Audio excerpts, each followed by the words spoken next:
So now that our animation is complete, we can hit play and we're able to see the motion in Maya's viewport. Now we're far from finished, but there are still reasons that you might need to be able to have a video version of this animation rather than what we're seeing in Maya. One of those reasons may be that you need to send it to someone else for feedback or to ask a question, or maybe you just want to show them your progress. Another reason might depend on the speed of your computer. Currently, if I right-click on my timeline, you'll see my playback speed is set to real time. That means Maya is going to do its very best to play my animation back in the viewport at real time, or 24 frames per second. Now if I had this set to play every frame free, you would see that it plays my animation way too fast. That's because my computer is actually pretty fast, and I don't really have that much happening in this scene right now, so Maya is able to play this scene much faster than 24 frames per second.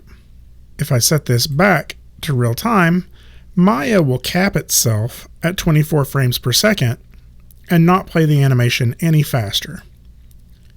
However, if your scene is really complicated or has a lot of objects and animation in it, Maya may not be able to play all 24 frames in a second, and to be able to maintain the right speed, it will have to skip frames in your playback. This will cause your animation to look very jittery or jumpy. So that's another reason that we might need a video of this, just so we can see what our animation looks like more smoothly. So let's create an animation preview in video form so we can watch this outside of Maya. Maya calls these animation previews a Playblast. There are two different places we can go to create this Playblast. The first one is under Windows, and you'll see that we have the option for Playblast.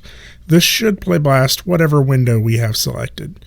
Another place we can find the Playblast option is by right-clicking on our timeline and going to Playblast.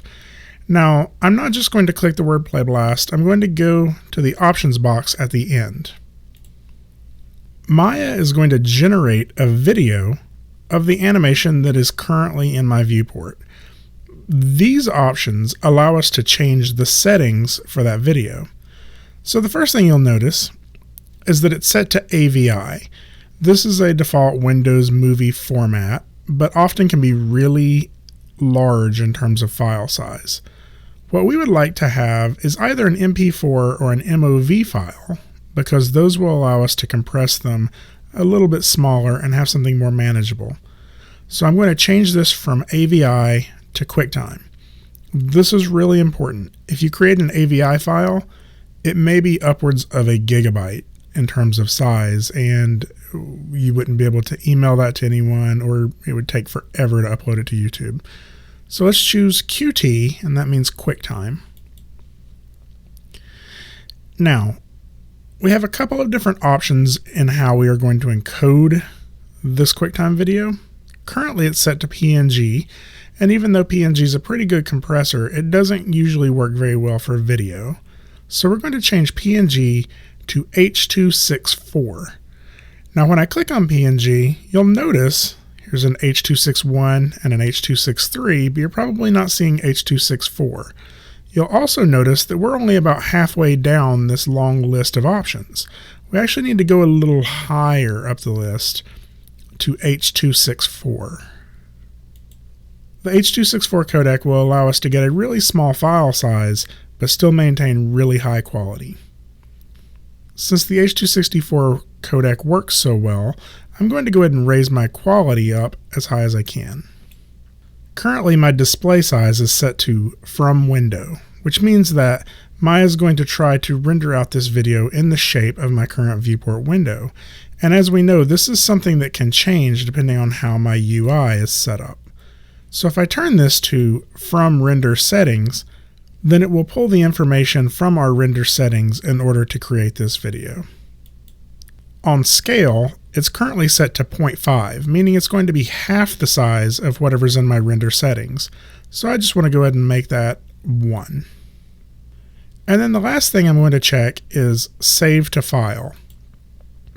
Now when I click that, you'll see that it opens up this option to create a movie file. If I have my project set, it's automatically going to create this movie file in my project folder. If I hit browse, you'll see it immediately goes to my movies folder in my project. So that's where I'm going to go ahead and leave it. If I hit Playblast,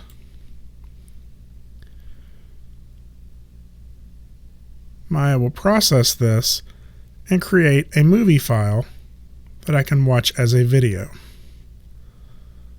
Again, this video is going to be in our bridge folder under our movies folder, and you'll see there's our video. However, there's a couple of things about this video I'm not very happy with. For example, you can still see the curves around the vehicles, and you can see our grid. So I'm going to go ahead and close this and show you how to make this even better.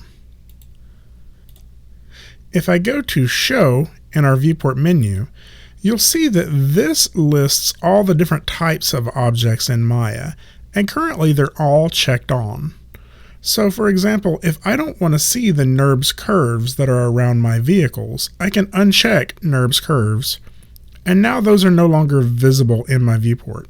They still exist, and you can see that I can still select them in my outliner. I'm just not seeing them in my viewport. Another option to turn off is the grid here. We also have a shortcut button for that right here that will hide my grid. And now, if I Playblast this again, it will ask if I want to overwrite that original file I created. I'll go ahead and say OK. We'll create a Playblast again. And now you'll see I have a little bit of a better video that I can share with other people.